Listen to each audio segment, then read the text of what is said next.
कुछ उनको साक्ष्य दिखता है तो फिर उसके बाद वो ही इज अश्योर्ड कि वो फुल एक्शन इसमें लेंगे।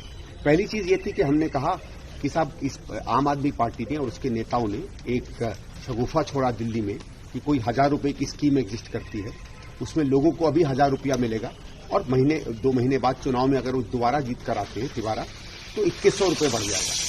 कल जो एक इश्तहार आया दिल्ली सरकार का उसने इस बात को प्रूव कर दिया कि ऐसी कोई स्कीम नहीं थी। यानी मुख्यमंत्री दिल्ली और अरविंद केजरीवाल जी खुलेआम पब्लिक को झूठ कर रहे हैं, फरेब कर रहे हैं। नमस्कार, द ट्रुथ के इस अंक में मैं प्रीति पांडे अपने सभी दर्शकों का बहुत स्वागत करती हूं। दोस्तों, आज हम बात राजधानी दिल्ली की करने जा रहे हैं। जैसा कि आपको ज्ञात है, दिल्ली में चुनाव बहुत नजदीक है। ऐसे में दिल्ली की तीनों ही मुख्य पार्टियां, आम आदमी पार्टी, भारतीय जनता पार्टी और कांग्रेस पार्टी एड़ी चोटी का जोर लगा रही हैं ताकि इन चुनावों में उनकी जीत हो। आम आदमी पार्टी जहां सत्ता पर काबिज बने रहने के लिए पुरजोर तरीके अपना रही है। हालांकि अगर बीते कुछ समय की बात की जाए तो आम आदमी पार्टी की स्थिति बहुत अच्छी नहीं है, क्योंकि उसके कई बड़े चेहरे सलाखों के पीछे भ्रष्टता के आरोप में गए और बाद में बाहर हालांकि निकले भी, लेकिन उससे डेंट बहुत पहुंचा। वहीं भारतीय जनता पार्टी वापस सत्ता में पहुंचने की हर संभव कोशिश कर रही है, क्योंकि बहुत लंबा अरसा बीत चुका है जब दिल्ली की सत्ता पर भारतीय जनता पार्टी काबिज हो और आम आदमी पार्टी को जिस तरीके से वो कमजोर करने की लगातार कोशिश कर रही है, ऐसे में एक भी मौका भारतीय जनता पार्टी छोड़ना नहीं चाहती। वहीं कांग्रेस पार्टी, जिसके हाथों आम आदमी पार्टी ने दिल्ली की सत्ता को छीन लिया था, उसकी भी भरसंभव कोशिश है कि वो किसी भी तरीके से दिल्ली की सत्ता पर वापस काबिज हो और इसके लिए हर तरह के पैंतरे भी अपनाए जा रहे हैं। देखिए, कहा जाता है कि युद्ध और मोहब्बत में सब कुछ जायज है। तो जो आम आदमी पार्टी और कांग्रेस पार्टी लोकसभा चुनावों के दरमियान गलबैयां कर रहे थे, अब दिल्ली के विधानसभा चुनावों की अगर बात की जाए तो एक बार फिर से एक दूसरे के घोर विरोधी हो चुके हैं। संदीप दीक्षित, स्वर्गीय शीला दीक्षित के बेटे, दिल्ली की पूर्व मुख्यमंत्री रह चुकी हैं। कई बार शीला दीक्षित और उनके बेटे जो सांसद भी रहे हैं, उन्होंने आम आदमी पार्टी को लेकर के, दिल्ली सरकार को लेकर के लेफ्टिनेंट गवर्नर को एक गंभीर पत्र भेजा। इस पत्र में आरोप ये लगाए गए कि उनकी आवाज के बाहर पंजाब के विजिलेंस के लोग स्पॉट किए गए हैं और ऐसा कई मर्तबा हुआ है। इसके अलावा भी उन्होंने अपने शिकायती पत्र में यह कहा कि पंजाब से दिल्ली के चुनावों को लेकर के फंडिंग हो रही है। बेहद गंभीर आरोप। और साथ ही साथ दिल्ली सरकार यानी आम आदमी पार्टी की तरफ से जो महिला सम्मान योजना की बात कही जा रही है, जिसके लिए दिल्ली में रजिस्ट्रेशन भी हो रहा है, बताया जा रहा है लाखों लोग अब तक खुद को रजिस्टर करा चुके हैं, इसको लेकर के भी उन्होंने कहा कि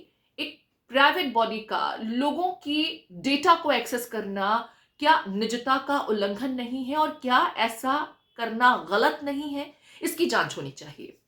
अब इस मामले में दिल्ली के लेफ्टिनेंट गवर्नर ने बाकायदा एक पत्र भेज दिया है डिविजनल कमिश्नर्स को, पुलिस कमिश्नर को, मुख्य सचिव को, और कहा यह गया है कि 3 दिनों के भीतर एक व्यापक विस्तृत रिपोर्ट जो है उनकी टेबल पर होनी चाहिए, जिसमें महिला सम्मान योजना को लेकर के जो बातें कही जा रही हैं कि प्राइवेट बॉडीज से जुड़े हुए लोगों के गोपनीय जो डेटा है उसे इस रजिस्ट्रेशन के नाम पर एक्सेस कर रहे हैं, इसकी जांच हो। साथ ही साथ पंजाब के विजिलेंस के लोगों का दिल्ली के प्रोबेबल कैंडिडेट्स यानी संभावित उम्मीदवारों के घर के आसपास दिखना उनकी निर्भय होकर के चुनाव लड़ने की कोशिश के ऊपर भी एक बड़ा आघात पहुंचा सकता है और ये सिक्योरिटी के लिहाज से भी ठीक नहीं है। इसकी जांच दिल्ली पुलिस कमिश्नर जरूर से कराएं। साथ ही साथ क्या पंजाब से वाकई में दिल्ली के चुनाव के लिए फंडिंग हो रही है, इस बात की भी इन्वेस्टिगेशन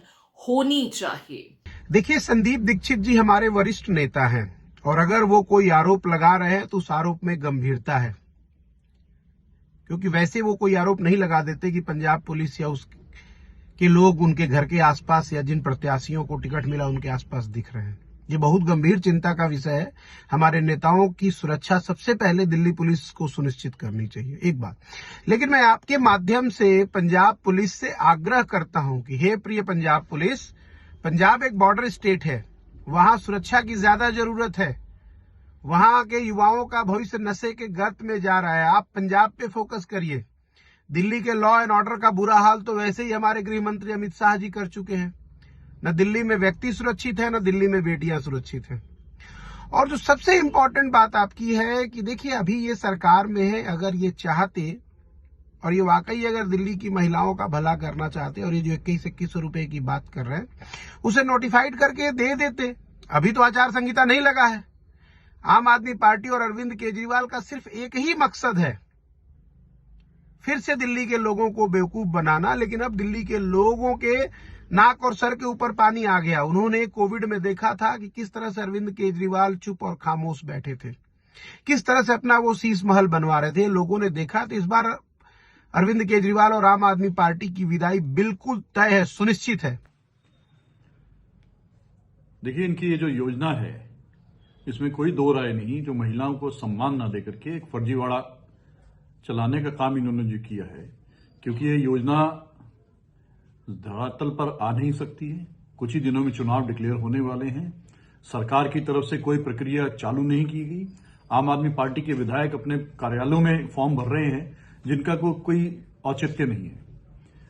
तो निश्चित तौर पे इसकी जांच होनी चाहिए और एलजी महोदय ने जांच के जो ऑर्डर किए हैं उसका बिल्कुल वाजिब है, वो जांच होनी चाहिए। क्योंकि किस प्रकार से लाखों दिल्ली की महिलाओं को उनकी दिल्ली के चुनाव के अवसर पर मतदाताओं को इस तरह से धोखा देना और उनको जो है बरगला करके लाइनों में लगा देना, ये शैली ठीक नहीं है। उनको एक लालच दे देना कि उस आधार पर कि वोट मिल जाए, ये भी परंपरा ठीक नहीं है। तो इसकी जांच होनी चाहिए और दिल्ली की जनता की माताओं बहनों की आंखें खुलनी चाहिए कि जिस प्रकार से यही काम इन्होंने पंजाब चुनाव में किया था। 2 साल हो गए आज तक 1 रुपया वहां किसी को नहीं दिया। यही घोषणा इन्होंने लोकसभा चुनाव में 6 महीने पहले की थी। 6 महीने से आज तक दिल्ली में 1 रुपया किसी को नहीं दिया है। और इसी प्रकार से 1 हफ्ते 10 दिन में किसको ये पैसा दे देंगे, किसको धोखा दे रहे हैं, किसको गुमराह कर रहे हैं, निश्चित तौर पर इसकी जांच होनी चाहिए। और रही सवाल ये जो विजिलेंस की टीम जो पंजाब की दिल्ली में सक्रिय कर दी है, ये उसी प्रकार का काम है जैसे भारतीय जनता पार्टी अपने पॉलिटिकल रेवेलरीज के लिए एक रिवेंज टेकिंग एजेंसीज का काम कर रही है। कुल मिलाकर के देखिए, संदीप दीक्षित की तरफ से ये शिकायत जरूर दी गई थी, लेकिन भाजपा को बैठे बिठाए मौका मिल गया। अब आम आदमी पार्टी का इस जांच के आदेश को लेकर के कहना यह है कि दरअसल दिल्ली में कांग्रेस बीजेपी की बी टीम की तरह खेल रही है। बीजेपी स्पॉन्सर कर रही है संदीप दीक्षित को और ऐसे ही कुछ कांग्रेस पार्टी के जो कैंडिडेट्स हैं उनको। अब यहां पर कुछ चीजें समझनी होंगी। बीजेपी की भी पूरी कोशिश है कि दिल्ली में जो लंबे समय से उनका सत्ता पर वनवास है वो खत्म हो सके। कांग्रेस पार्टी तो देखिए दूध का जला हुआ है, क्योंकि आम आदमी पार्टी की तरफ से ही उन्हें ये बड़ा नुकसान दिल्ली में हुआ था, तो वो तो हर संभव कोशिश करेंगे ही। दिल्ली में गलबैयां हो नहीं सकती, लेकिन अब जैसे जैसे चुनाव नजदीक आ रहे हैं, एक पार्टी जनता को रिझाने की कोशिश करती है तो दूसरी पार्टी उसी में कमियां निकाल करके उसे डेंट पहुंचाने की कोशिश कर रही है। एलजी ने 3 दिन का वक्त दिया है और इस पूरे मामले में एक रिपोर्ट की बात की जा रही है, जिसके बाद आगे जो एक्शन होगा वो देखना बहुत महत्वपूर्ण होगा कि रिपोर्ट में क्या कुछ कहा गया है और जो आरोप लगाए गए हैं उनमें कितनी सत्यता है।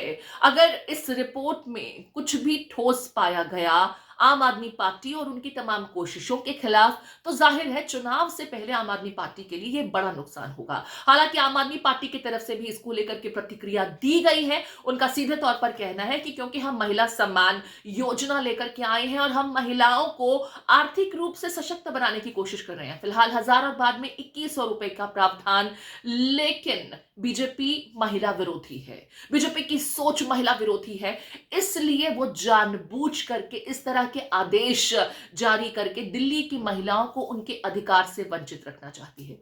इससे पहले भी हमने देखा था किस तरीके से आतिशी ने प्रेस कॉन्फ्रेंस की थी और तमाम आरोप लगाए थे। केजरीवाल भी उनके साथ थे और उन्होंने कहा था कि किस तरीके से आम आदमी पार्टी के तमाम दिग्गज चेहरों को एक एक करके सलाखों के पीछे पहुंचाने का काम किया जा रहा है, क्योंकि बीजेपी नहीं चाहती कि जो केजरीवाल या उनकी सरकार के जो अच्छे काम रहे हैं आम आदमी पार्टी की सरकार के, अब तो वो मुख्यमंत्री नहीं है, लेकिन आम आदमी पार्टी की जो सरकार के द्वारा अच्छे काम किए जा रहे हैं वो ना हो सके, क्योंकि जनता का प्यार इसकी वजह से आम आदमी पार्टी को मिलता है और वो सत्ता पर बने हुए हैं। लिहाजा बीजेपी जानबूझ करके उन्हें बैकफुट पर लाने की हर संभव तिकड़म अपना रही है। कुल मिलाकर के दिल्ली के चुनाव अब बहुत दूर नहीं है और दिल्ली की सियासत में इसी तरीके से आरोप और प्रत्यारोप का दौर जो है और गहराता जाएगा और काफी अटैक्स देखने को मिलेंगे। फिलहाल एलजी के इस ऑर्डर के बाद अब इंतजार है रिपोर्ट का, जिसके लिए मोहलत दी गई है 3 दिनों की। मुझे दीजिए इजाजत, नमस्कार।